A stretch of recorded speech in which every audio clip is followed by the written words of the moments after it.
स्वागत है दोस्तों। आज के मुख्य समाचार में आज देश और दुनिया से कई अहम और बड़ी खबर आ रही है। बात करेंगे हर खबर पर विस्तार से। जब चुनाव अधिकारी खुद कह रहे हैं ईवीएम बदलने की बात, तो क्यों नहीं हो रहा है एक्शन। अखिलेश यादव का बड़ा आरोप। वहीं अगली बड़ी खबर में आपको बताएंगे वोटर लिस्ट से सपा समर्थकों के नाम काटे जाने पर गंभीर हुई सपा हाईकमान ने तलब की रिपोर्ट। एक और बड़ी अपडेट, सपा और भाजपा के समर्थकों के बीच चुनावी बहस के बाद गोलीबारी मारपीट, मामला दर्ज। वहीं अगली बड़ी खबर में आपको बताएंगे चुनाव के नतीजों के बाद अखिलेश यादव से मिले मुलायम सिंह यादव, कहा बहुत अच्छा लड़े तुम। वहीं अगली बड़ी खबर में आपको बताएंगे पश्चिम बंगाल में ममता बनर्जी को हराने के लिए शुभेंदु अधिकारी ने लिया था हथकंडों का सहारा। टीएमसी में शामिल होने के बाद बोले बीजेपी नेता। एक और बड़ी अपडेट, मंत्री मुकेश सहनी ने यूपी के बाद बिहार में भी खोला भाजपा के खिलाफ मोर्चा। एमएलसी चुनाव में जेडीयू को दिया समर्थन। एक और बड़ी अपडेट, चुनावी हार पर 4 घंटे तक चली चर्चा। सीडब्ल्यूसी की बैठक में कांग्रेस अध्यक्ष को लेकर हुआ बड़ा फैसला। इसी के साथ अगली बड़ी खबर में आपको बताएंगे बीजेपी को जीतने के बाद मुनव्वर राणा ने छोड़ दिया यूपी, परिवार संग पहुंचे दिल्ली। तो चलिए देख लेते आज की पहली बड़ी खबर। जब चुनाव अधिकारी खुद कह रहे हैं ईवीएम बदलने की बात, तो क्यों नहीं हो रहा है एक्शन। अखिलेश यादव का बड़ा आरोप। दरअसल दोस्तों, उत्तर प्रदेश विधानसभा चुनाव के नतीजे आ चुके हैं। हालांकि इसी बीच एक बार फिर से ईवीएम पर बड़े आरोप लगे हैं। बता दें, दरअसल समाजवादी पार्टी के मुखिया अखिलेश यादव नतीजों से पहले ही ईवीएम को लेकर बीजेपी पर निशाना साधते नजर आए।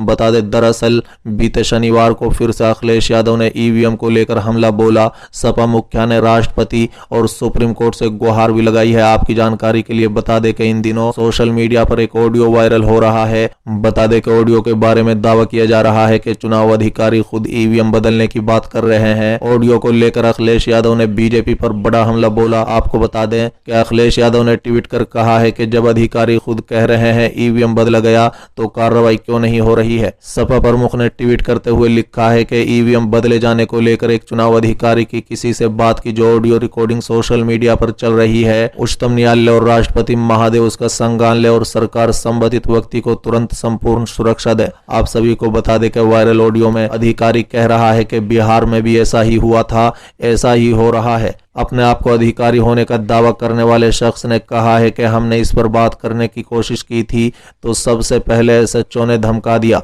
बोला कि नौकरी करनी है कि नहीं, बाल बच्चे वाले आदमी हूं। चलिए अगली खबर, वोटर लिस्ट से सपा समर्थकों के नाम काटे जाने पर गंभीर हुई सपा हाईकमान ने तलब की रिपोर्ट। दरअसल दोस्तों, विधानसभा चुनाव में मिले जनादेश को स्वीकार करने के बाद समाजवादी पार्टी हार के कारणों की वजह तलाशने में जुट गई है। बता दें कि इसको लेकर लखनऊ से गोरखपुर तक के पदाधिकारी समीक्षा कर रहे हैं। पदाधिकारियों का कहना है कि पिछले चुनाव से अधिक वोट हासिल करने के बाद भी पार्टी को हार का सामना करना पड़ा है। पार्टी हाईकमान ने तो वोटर लिस्ट से गायब मतदाताओं का ही रिकॉर्ड तलब कर लिया। बता दें कि जिसके बाद पदाधिकारी अंतिम मतदाता सूची खंगालने में जुट गए हैं। जल्द ही रिकॉर्ड तैयार कर लखनऊ भेज दिया जाएगा। आपकी जानकारी के लिए बता दें कि जानकारों का कहना है कि बड़ी संख्या में पार्टी समर्थकों का मतदाता सूची से नाम गायब होना भी हार का एक प्रमुख कारण है। आरोप है कि गोरखपुर, कुशीनगर, देवरिया और महाराजगंज में बड़ी संख्या में समाजवादी पार्टी के युवा समर्थकों का मतदाता सूची से नाम गायब कर दिया गया है। ऐसे में पार्टी के मतदाता मतदान से वंचित रह गए।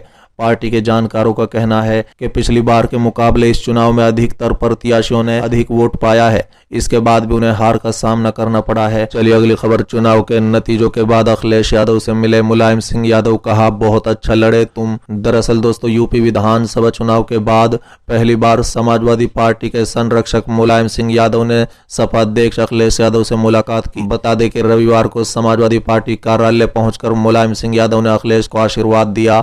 मुलाकात के दौरान मुलायम सिंह यादव ने कहा कि अखिलेश बहुत अच्छा लड़े तुम, बहुत बहुत बधाई। उन्होंने नई ऊर्जा और उत्साह के साथ आगे लड़ने को कहा।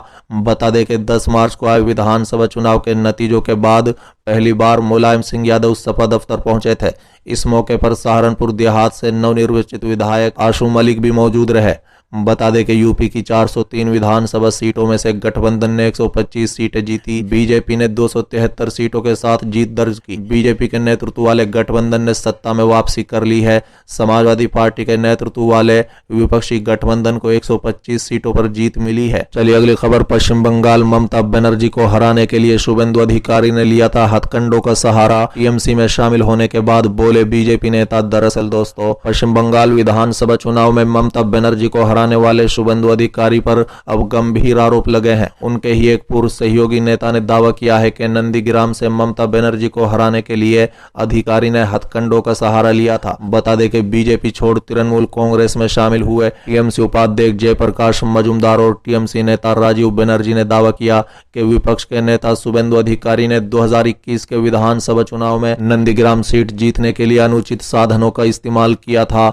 मीडिया को संबोधित करते हुए मजूमदार ने कहा कि अधिकारी ने उन्हें फोन किया और कहा कि मुख्यमंत्री ममता बनर्जी को सीट गंवाने के लिए उन्हें काम करना है। मजूमदार ने कहा है कि मुझे याद है कि शुभेंदु ने 2 मई की रात को कहा था कि नंदीग्राम जीतने के लिए उन्हें हथकंडे अपनाना होगा। साथ ही उन्होंने दावा किया है कि नंदीग्राम में मतगणना प्रक्रिया पारदर्शी नहीं थी। हथकंडे अपनाकर शुभेंदु ने अचानक ममता बनर्जी को पछाड़ दिया, जिन्हें शुरू में विजेता घोषित किया गया था।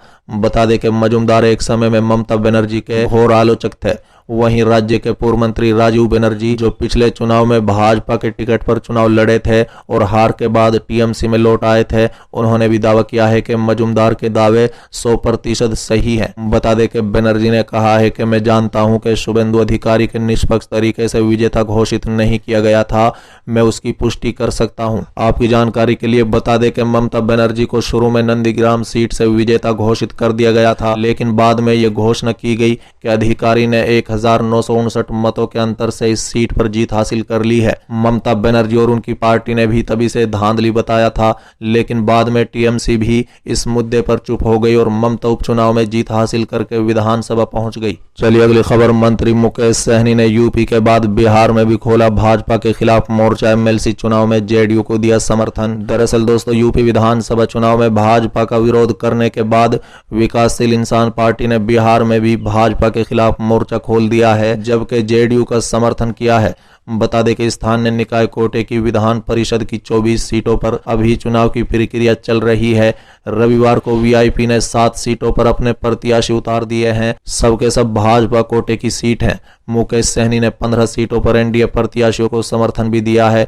उनमें जेडीयू कोटे की सभी 11 सीटें शामिल हैं। चलिए अगली खबर। चुनावी हार पर 4 घंटे तक चली चर्चा। सीडब्ल्यूसी में कांग्रेस अध्यक्ष को लेकर हुआ बड़ा फैसला। दरअसल दोस्तों, कांग्रेस की शीर्ष नीति निधारक इकाई कांग्रेस कार्य समिति यानी सीडब्ल्यूसी ने हालिया विधानसभा चुनाव में पार्टी की करारी शिकस्त के कारणों और आगे की रणनीति पर रविवार को चर्चा की।